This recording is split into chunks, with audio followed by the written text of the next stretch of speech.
নমস্কার বন্ধুরা, কেমন আছেন সবাই? শিলার যৌথ পরিবার থেকে চলে এসেছি একটা রান্নার রেসিপি নিয়ে, যেটা হলো ক্যাপসিকাম কারি। প্রথমে এটা ভাত বা রুটি দিয়ে খেতে খুব ভালো লাগে। প্রথমে আমি ঝুড়ি থেকে ক্যাপসিকাম, টমেটো, আদা, রসুন বার করে নিলাম।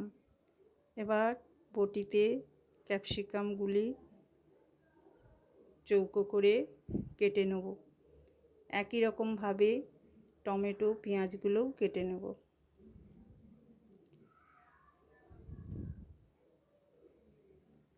আর কাটা হয়ে গেলে এবার মশলার মধ্যে নিয়ে নিচ্ছি আদা, রসুন, কাঁচা লঙ্কা, দারুচিনি, লবঙ্গ, এলাচ আর দুটো শুকনো লঙ্কা।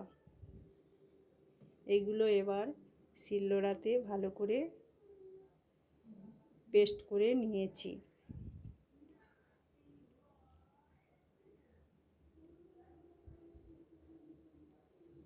এবার গ্যাসেতে কড়া বসিয়ে দিলাম এবং গ্যাসটা অন করে দিয়েছি। কড়া গরম হলে তেল দিয়ে দেবো।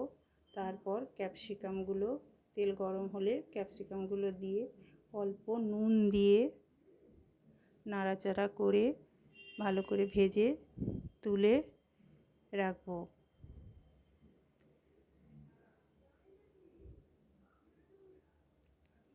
ভেজে তুলে রাখছি এবং ওই গরম তেলেতেই দুটো শুকনো লঙ্কা, দারুচিনি, এলাচ, লবঙ্গ ফোড়ন দিয়ে চৌকো করে পেঁয়াজগুলো দিয়ে ভালো করে লাল করে ভেজে তার মধ্যে পেঁয়াজ বাটা, আদা বাটা, রসুন বাটা দিয়ে মশলাটাকে ভালো করে কষিয়ে নেব। নিয়ে অল্প জল দিয়ে ক্যাপসিকামগুলো দিয়ে দেবো। দিয়ে অল্প জল দিয়ে সিদ্ধ করে নিয়ে তুলে রাখলাম। হয়ে গেল ক্যাপসিকাম কারি।